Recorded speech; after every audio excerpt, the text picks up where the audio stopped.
No? Is that better? Yeah. Yes. Oh, okay. I'm gonna take a deep breath. I know.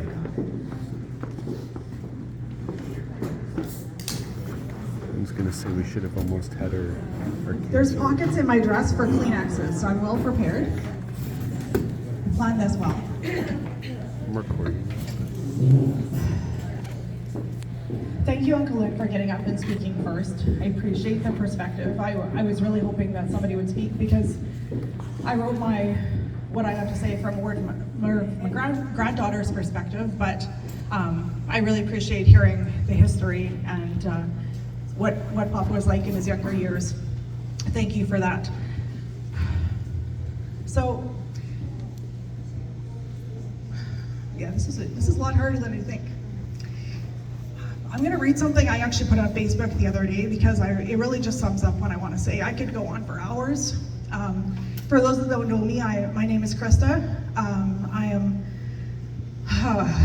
Lori's oldest daughter.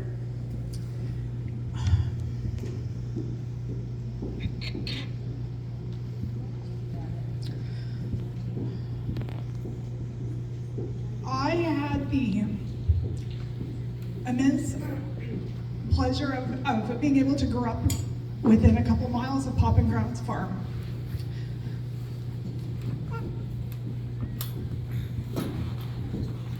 Sorry guys, this is not what. He's there to support you. I'm okay, baby. No, he's gonna stand by you. Okay. Your mother said, and This is my oldest, Ethan. He's gonna help me out. He's 50, so. And he's taller than me, yes. I have the Kelly vertically challenged. So. Okay, so what I was saying was I had the pleasure of growing up within a couple miles of Pop and Grandma, which meant that I spent my years from the time I was a baby until I think 16 when they sold the farm. Every day with them.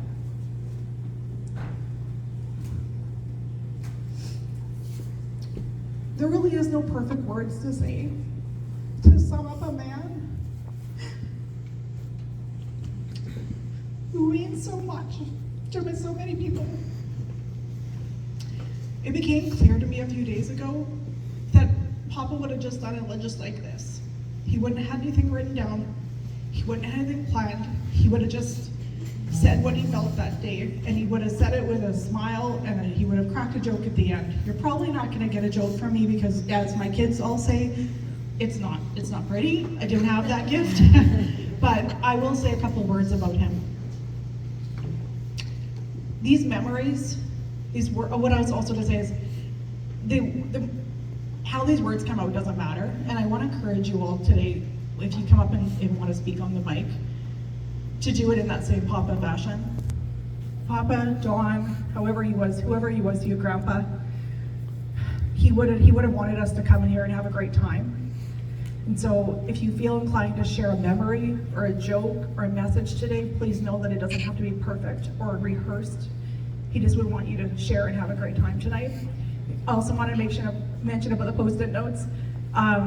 Uncle Lynn already mentioned they always had a piece of paper in his pocket, a pad of paper and a pen, always. There was always an ink stain, and Grandma always told him to change his shirt because I think every shirt had a blue stain at the bottom of it. And we always grew up having Post-it notes everywhere. On the table, he'd leave for work, he'd leave us a note. Birthdays, he always had notes for us, and we all the grandkids have several notes to keep now and treasure. So we would like for you, instead of a guest book, to write a favorite memory, a joke, a message to Grandma, anything you feel right, it feels right to you, and please put your name on it, and we're going to take those Post-it notes and put them in a nice frame for Grandma, and so she can keep those and remember this day and remember Papa. There's pens at the back. Can you hold my phone for a second? There's pens at the back, and there is plenty of Post-it notes, and if we have to make a run, we'll find scrap pieces of paper. We'll just do it the way we had to do it today, okay? Yeah, please write as many as you feel inclined to. Okay, I feel a little better now. Okay.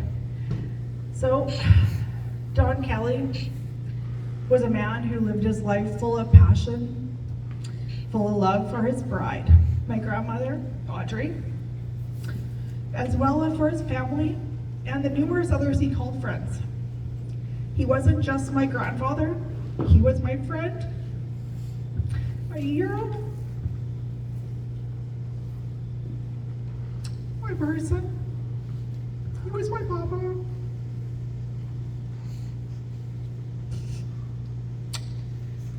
He watched me as a little one take my first steps. He taught me how to catch my first fish, even when I hooked him in the back with my fishing rod. I'll never forget sitting on the dock in Clear Lake and hooking him with my fishing rod in the back, and he was calm about it. He just took that hook out and carried on. And then another time we went fishing shortly after. Now the mic has gone dead. And now I've lost power. You think we've got Sean here to like private interference? Papa loved a worker. I don't know. Like I said, we got this. We got it. We got disco lights. Who is that guy that keeps jumping up? Tara's husband. Tara is Gail's Yeah, daughter. yeah. Okay. Oh, now we've got some psychedelics.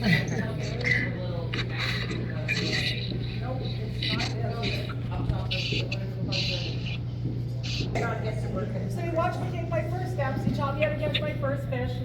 I'll never forget when I finally did get my first fish.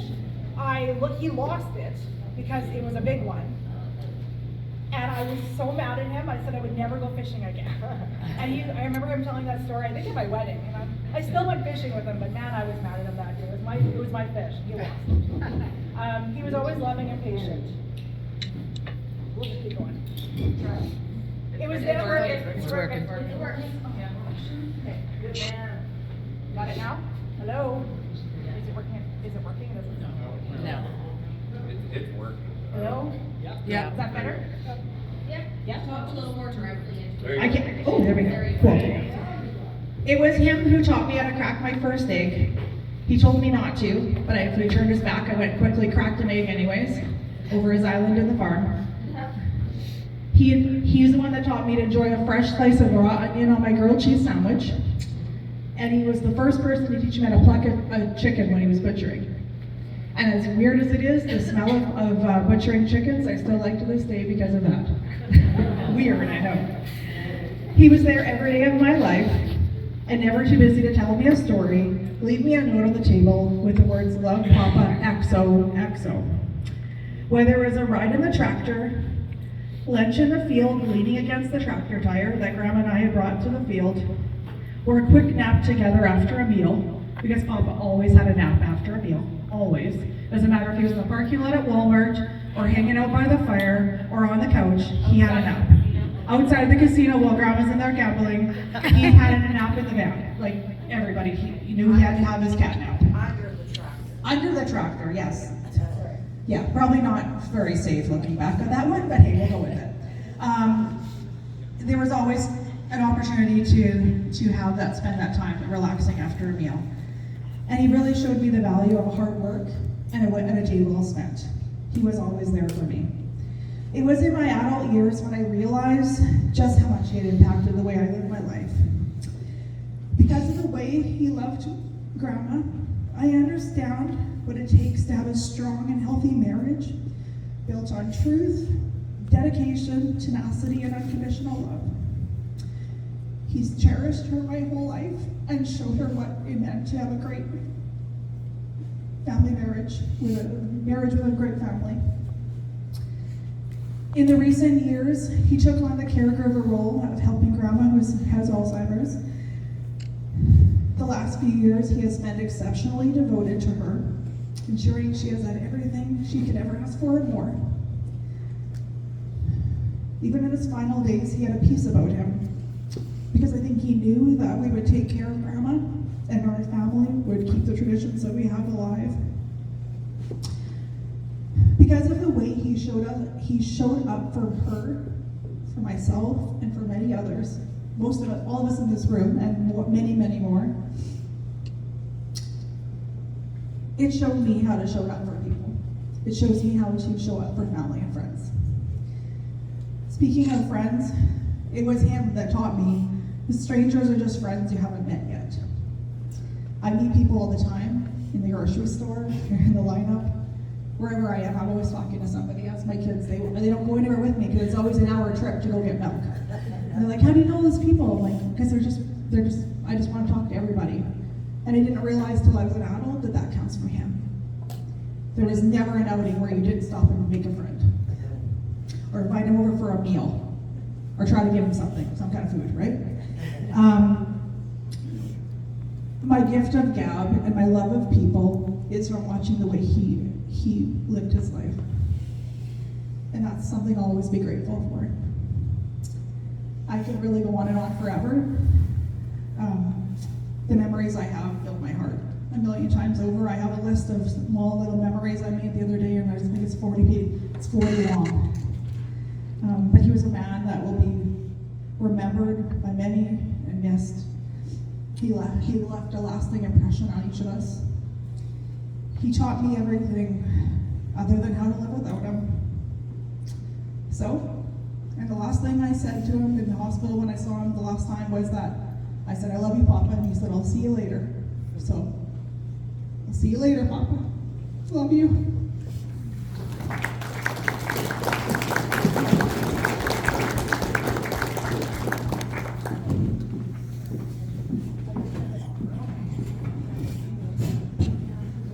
I'm totally gonna cry. I'm privileged to have been able to have Kathleen. Papa for 39 years of my life. The lessons he taught me are invaluable, and he taught me many. Always willing to share advice, whether it was asked for or not.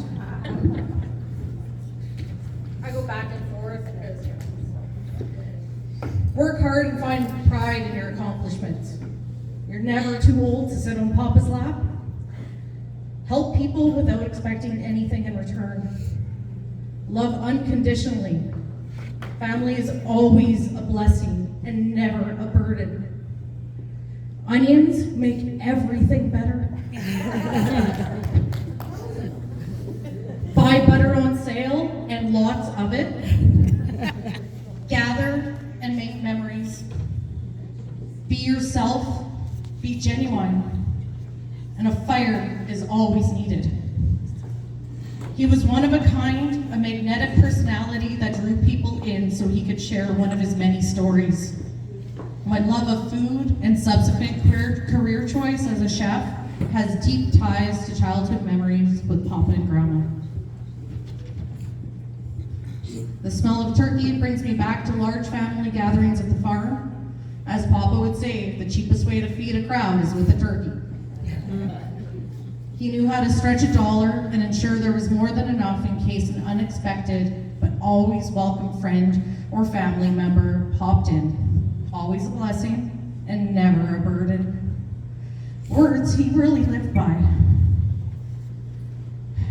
His family was his blessing, and his bride was his jewel of his eye. He worked hard and set that example for our family. Sitting with him a few months ago and chatting, he looks at me with pride in his eyes and says, we have a good family of workers. He was so proud of all of us, that we provide for our families, we work hard, and we make family a priority. The last few months were hard, but the family stepped up and got to work. He was hesitant to accept the help, but was so very grateful. I kept joking with him that it's a good thing he was nice to us growing up, and he really was. Teddy bear pancakes, always a spot on his lap, sharing a sandwich in the field. He made a concentrated effort to spend time with each and every one of us.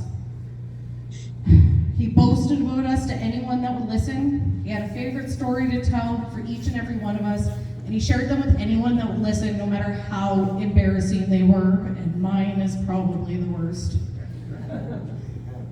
The only thing Papa loved more than a good meal was sharing it with friends and family, and of course, good conversation.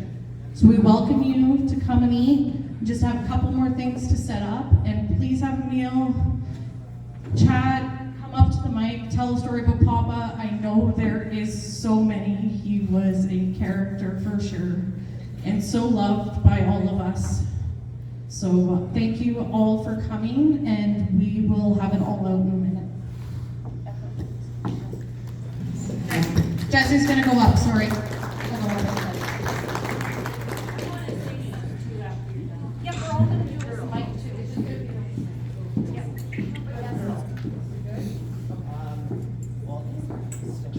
Stop. Sounds okay, well, yell into it. Okay, everyone can hear. I just wanted to say, much like Uncle Lynn, trying to think of thoughts about my papa, made me shaky. My name's Jesse. I'm Lori's son. Got that right, the youngest. I'm Audrey's grandson and Don's grandson as well. Patient's my sister, Christa's my sister. What I was gonna say was, Papa would never hesitate to come up, and as much as, it might be hard to share it, we're all emotional, I please ask everyone to continue just like everyone has been. I know today to see this many faces, just like he wants to be about friendship and family, this would make him so happy. He'd be so joyous to see everyone here.